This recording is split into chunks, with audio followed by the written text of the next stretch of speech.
Nothing discernible to the eye of the Spirit is more brilliant or obscure than humanity. Nothing is more formidable. Thanks. Mysterious and infinite. There is a prospect greater than the sea, and it is the sky. There is a prospect greater than the sky, and it is the human soul. Good morning. Welcome to Fountain Street. My name is Chase Lee. I've been a member of Fountain Street since last May. I've had the opportunity to see quite a few of these welcomes, and I'm always surprised at how interesting and unique everyone's stories are of how they found this community. Well, my story is actually quite simple. Upon graduation from the University of Michigan, I moved here with my fiance, Carrie, and while we were preparing to move to downtown Grand Rapids, we did a quick Google search, and Fountain Street Church showed up, and after we pored over and analyzed every word on the website, one of us turned to the other and said, "Wow, they're right, we do belong there." So a few days later, we attended our first service, and we watched Fred deliver a stirring sermon unlike any we'd ever experienced growing up. After several weeks, we knew this was the place for us, and we stood up here on the sanctuary and signed our names into the membership book. So, like I said, it's actually a quite simple story. What I think is interesting about it, though, is how it's becoming more and more common. We're very blessed to live in a fast-growing and vibrant city that's constantly making more and more national top 10 lists, the good ones, for a change. And so young people are flocking here in droves, particularly in and around the downtown area. And Fountain Street Church just happens to be located downtown thanks to its long history here. Fountain Street Church, I think, being a very welcoming house of prayer for all that loves to question, is readily embraced by the younger generations of today. The new media does love to brand us as the hippies of our time, so I guess it's no surprise that we like it here. Despite this, you'll often hear people in our community say, "Where are all the young people at Fountain Street?" And in response, well, there really aren't any. Today, I'd like to revise our community's answer to that question, and now we can comfortably say they're arriving more and more every week. And it is my hope that soon we will no longer even have to ask that question in the first place. With this in mind, myself and my fiancée Carrie, along with the help of Jennifer Kinney, our volunteer ministries coordinator here at Fountain Street, have started the Young Adult Circle. We have the Women's Circle, the Parents Circle, and this is now a circle for young adults. Our mission is to welcome young adults to Fountain Street and to create an environment that is conducive to freeing our minds, growing our souls, and changing our world.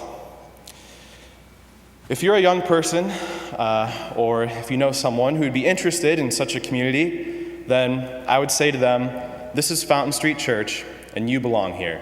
Thank you.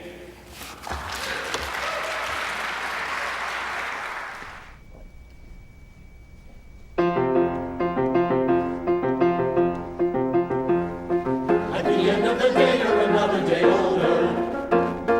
And that's all you can say for the life of the poor.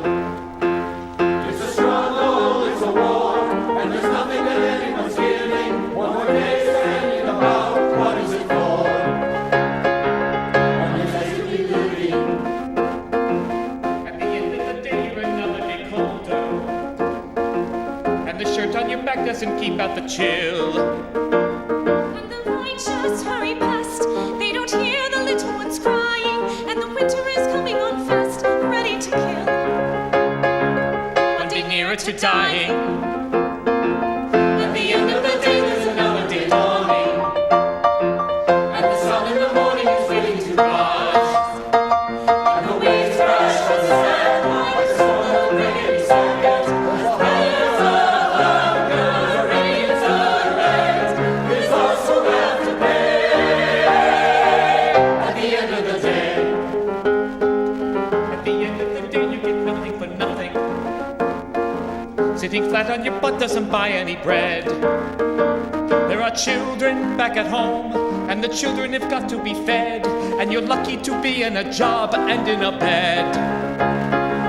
And we're counting our blessings. Have you seen how the foreman is fuming today? With his terrible breath and his wandering hands. It's because little Fantine won't give him his way. Take a look at his trousers, you'll see where he stands. At the end of the day, there's another day dawning, and the sun in the morning is waiting to rise. And the waves crash on sand like a storm.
news, people. I think winter is in retreat. We had a day, was it yesterday or the day before, that was not only above freezing, it was above maybe 40 degrees. I am told that Friday was the first time the temperature had been that high since December the 5th. It sure felt it, didn't it? The sun shone. Birds sang. Yes, there will be more cold days and doubtless some more snow, but the balance has tipped, hasn't it? The grip is loosened. Winter is now on the losing end of the bargain. I wonder if the fabulous Mardi Gras event this past Tuesday helped to get rid of it a little sooner. It was a heck of a party we had here, and along with the Red Project and their friends, over 200 people were here, and they contributed much merriment and much money so that we made $6,600 on Tuesday, which is a great thing to do, and we can still do better in years to come. And then it was Ash Wednesday, and like the Christian season of Advent, people are now to be contemplative. Except now, instead of expecting the infant babe, we're supposed to expect something far more uncanny, far more troubling. And on the way, we're supposed to contemplate our sins, to cause a little suffering by giving up something as a sort of a fast, and hope that somehow in the midst of all that, something called salvation will come. What could be farther from the spirit of this church than sin, suffering, and salvation? And yet, as you've already discerned, I believe Lent and those themes are important even to us. I'm going to try to persuade you of that. Wish me luck.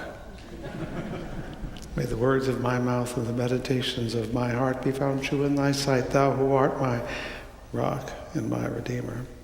If you were here last week, I was in a very confessional mood, talking about a life that seemed to have as much failure, if not more, than anything else, and how to live with that.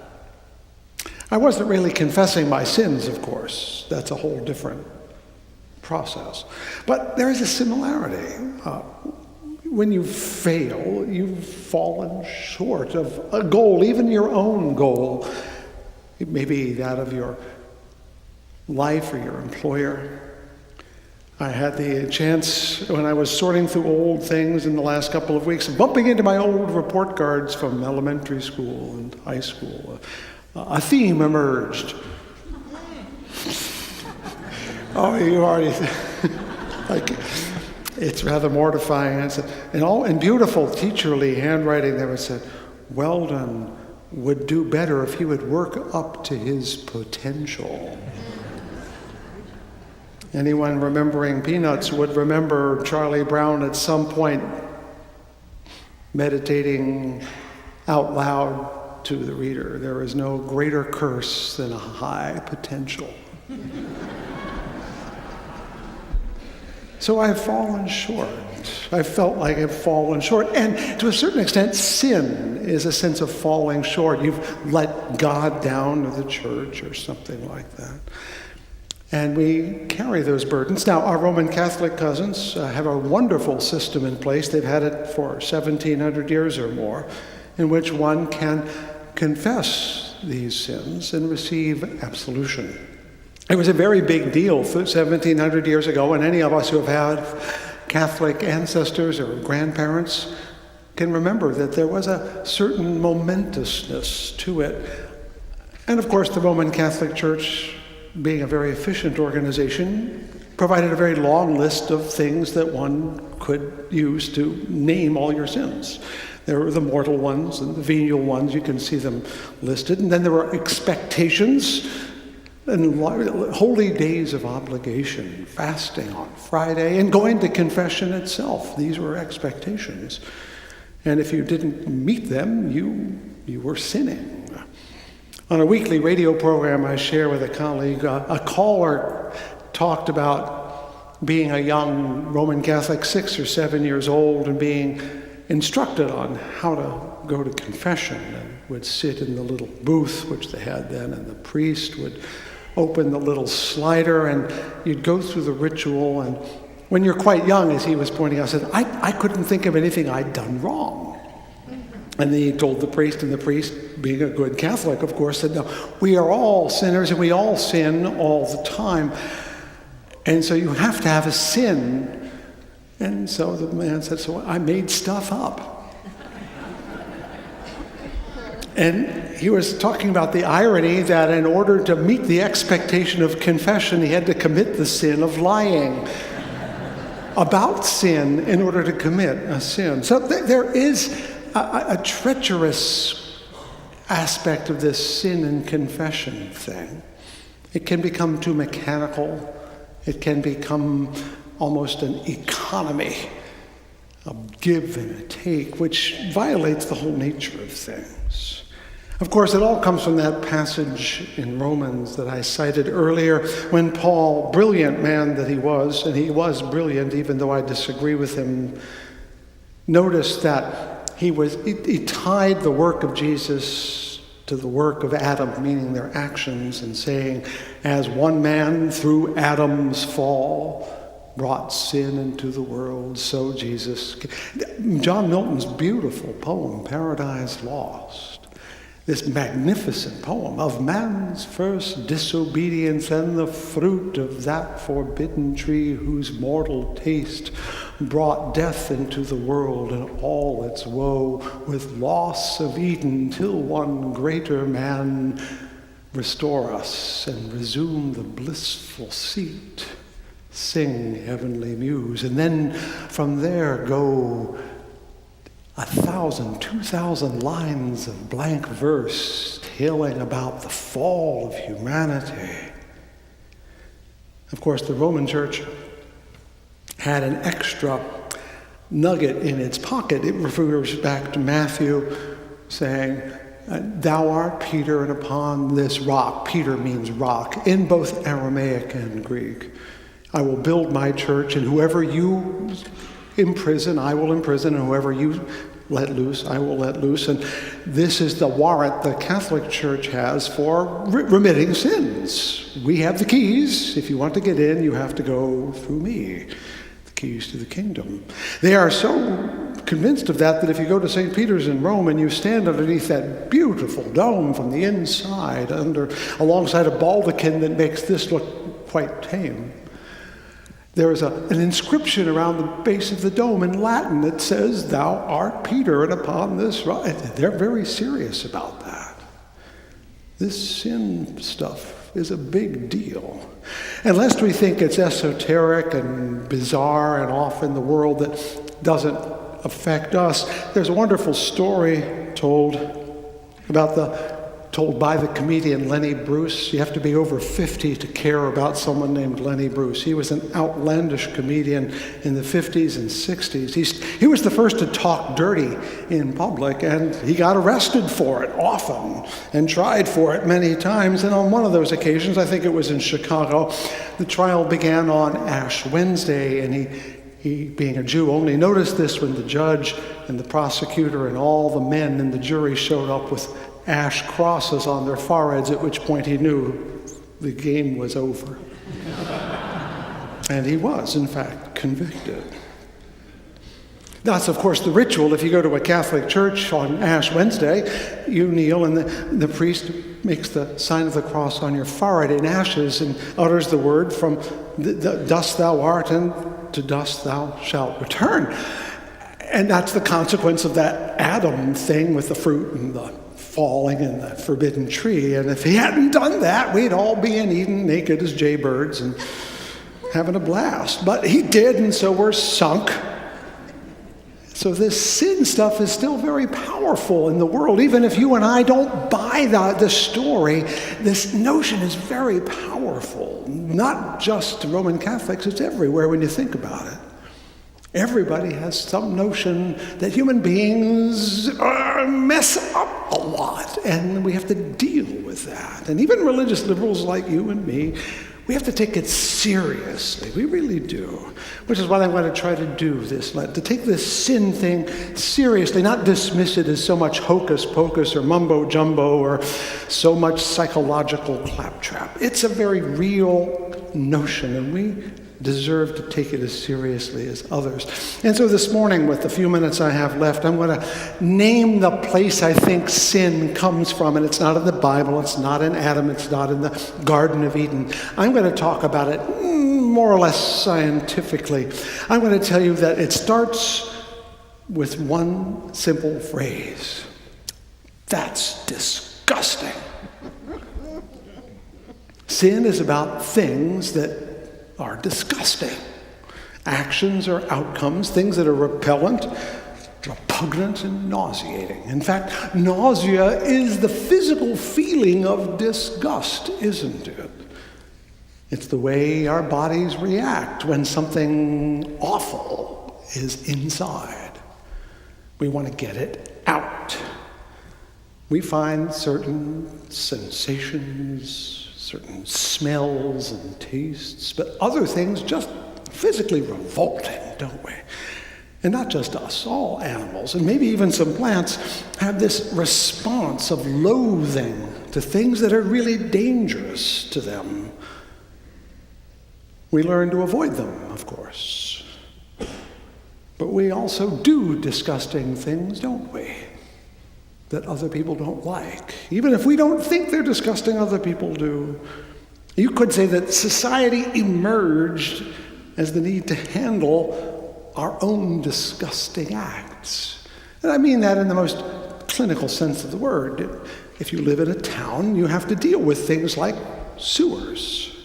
You have to deal with things like refuse. You have to deal with the stuff that's icky.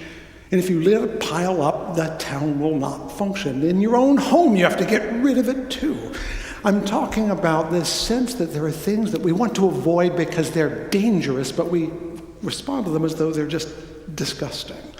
And this is important because the earliest notion of sin, the one that I mentioned coming out of the book of Leviticus, is this idea of uncleanness. That if you touch something that's unclean, notably dead bodies and other disgusting things, you were defiled. And you couldn't be let back into society. And many of the remedies have to do not only with sacrifices, but you have to wash yourself and stay outside the camp for a number of days. It's rather draconian, but the whole point is to keep the icky stuff over there and not bring it in here. Not to contaminate. You can find this notion not just in Judaism. Brahmins in modern Hinduism have to conduct rituals for which they have to be ritually pure. So they don't eat any meat of any kind, they're vegetarians. They won't touch certain people, especially untouchables, because that would defile them in a ritual sense. So we have to start, I think, by thinking of sin as coming from our repugnance of things that we find disgusting. And that becomes enlarged into ritual defilement, and defilement becomes sin.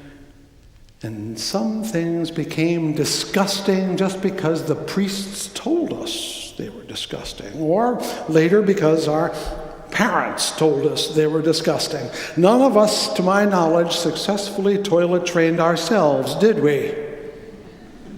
We had to be told, and our parents were very firm that, no, you don't touch that. Even though as a baby, it looked just lovely. We learn to be disgusted. We learn it. We also learn not just the things about our bodies that are disgusting, we also learn things about society that are disgusting. And here's where we get onto much softer ground. Back when I was in seminary, two of my classmates, a male and a female, decided to get married. He was black, she was white. And my mother-in-law, a woman reared in the eastern shore of Maryland, which might as well be Georgia in terms of its sensibility, when she met them, confided to my wife that she didn't understand how she could let him touch her. The mere thought of it was disgusting. Now, you can be horrified, but if you are socialized in a world in which racial mixing is considered a sin at some level, it becomes disgusting. You learn to find it disgusting and to feel the loathing that we have for rotten meat. One need only look at the way we treated African Americans deeply in the South, but elsewhere, as somehow being polluted. And of course, the fact that they were dark, like dirt, and we were white, like clouds, enhanced that sense of dirtiness over there and cleanness over here. It was an easy model to fall into. Fortunately, our brains are beyond that most of the time now. But when I was a child, I can remember telling my mother, in earshot of the woman who cleaned for us, that she smelled bad. My mother was horrified. She was stricken. I felt bad because of that. And only a few years ago, I discovered it went both ways. Henry Louis Gates has a wonderful little book, his own autobiography called Colored People, about growing up in West Virginia, in which he remembers that his grandmother thought all white people smelled bad. And she's probably right. That we learn to see the smell, to perceive the smell of the other as bad. Because they're the other, aren't they? They must smell bad because they're not like us. See, disgust is learned. Once it gets beyond actual things that do you harm, we begin to apply this disgust to outsiders, to those who don't belong, those who are subordinate. So it can be people of a different race or of a different religion. And of course, today, if you ask someone about same-sex marriage, you can feel, see, even hear the disgust, the physical disgust at the very notion of such things going on. They trot out the Bible, but in their guts, they're feeling disgusted. And we might not like that, but it is fact. And the reason I mention all of this disgusting stuff, because A, we don't like to talk about it, and B, we don't actually talk about it, except that it gets used, wrapped up in the word sin. So when we hear the word sin from someone who takes it seriously, they mean something that's disgusting. And then we feel better than them. Well, I don't feel that's disgusting. How backward are they? I'm over it. But if you read someone like Jonathan Haidt, anyone here know who I'm referring to, H-A-I-D-T? A writer in Moral Judgment, he has done research, controversial in some ways for others, that suggests that the idea of disgust is a primary moral category. Not just in history. It can be found across the planet. You can find it cross-culturally, that every culture knows some things to be just disgusting. And you can trust that ickiness to be a good guide. And he says, liberals are not paying attention to this. We want it all to be about cerebral things, fairness, equality, and justice. But for a lot of people, moral questions are the stuff that's icky is bad and the stuff that feels good is good. And we need to reckon this as a reality and not in a condescending way. That's going to be hard for us. Really hard, because we like to think we're above all that. But when we do, what happens is we then begin to think we're above all of them. Little elitism begins to creep into our mentality. Anyone ever said, well, I'm not like that? People who think like that are disgusting. We're all subject to that temptation. But what's a liberal notion of sin then? How are we to take disgust seriously, incorporate it into our larger notions? We have to go beyond looking at conservatives as, shall we say, straining at the moral gnats of sexuality. We have to go beyond that. We have to go beyond thinking that they're swallowing the moral camels of poverty. We have to begin to realize that disgust is part of our mentality as well. And it will not go away just because We think we're above it all. But the good news, and I do have good news in the couple of minutes I have left, is there's a great story in the Christian tradition that we do not know about and should use far more often. In the book of Acts, Peter is contemplating going to see a Roman centurion. And the Roman centurion, in case you don't know, is off limits to Jews because they're not Jews. He would be ritually defiled if he met with and conversed with a Gentile. It's off limits. So he's getting the message, please come and see me. Peter is a Christian, but he's still a Jew, and he thinks, I can't go. He's a centurion. He's a Roman. He's a pagan. He's the oppressor. So he takes a nap. Did you ever take a nap when you had a bad day? He took a nap. And in that nap, he had a dream, and in the dream, as he's looking around, there's this great canopy that comes down out of heaven, being suspended by 4 ropes up into the clouds. And inside the canopy, like a hammock, are snakes and bugs and all the icky things you learn not to like that creep and crawl, and a voice, presumably God, saying, Peter, chow down. And Peter says, hey, those are unclean animals. They are not kosher. I'm not eating them. And the canopy goes up, comes back down. Peter, dig in. Not doing it. It happens a 3rd time. And this time, the voice says, Peter, do not call unclean what I have created.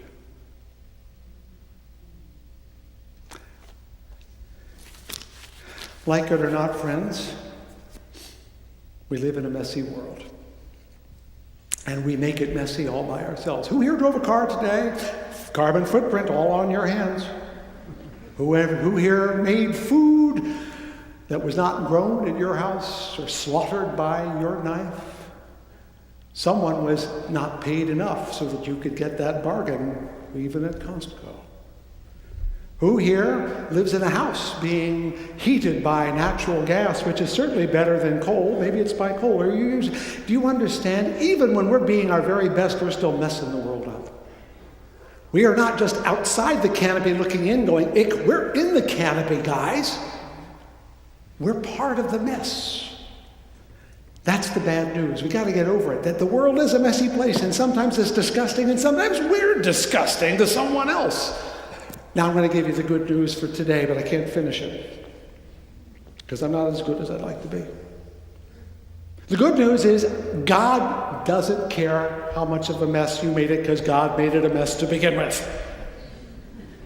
Right? It wasn't perfect. That's the story we got to get over. That God set everything up, it was all perfect, and then Adam ruined it. No, it was a mess to begin with. It's still a mess, and it will be a mess tomorrow, no matter how hard you try not to make one. So, don't worry about God. You're off that hook. On the other hand, why would you want to live in a messy place if you don't have to?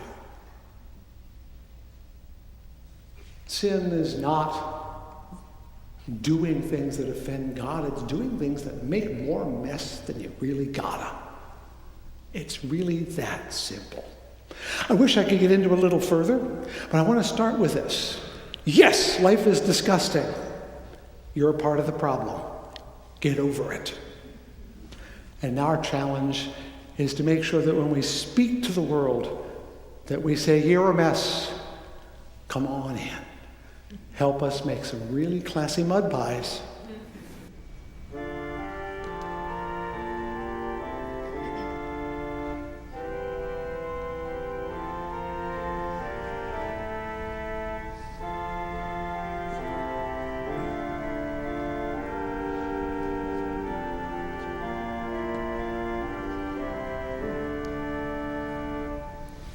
Be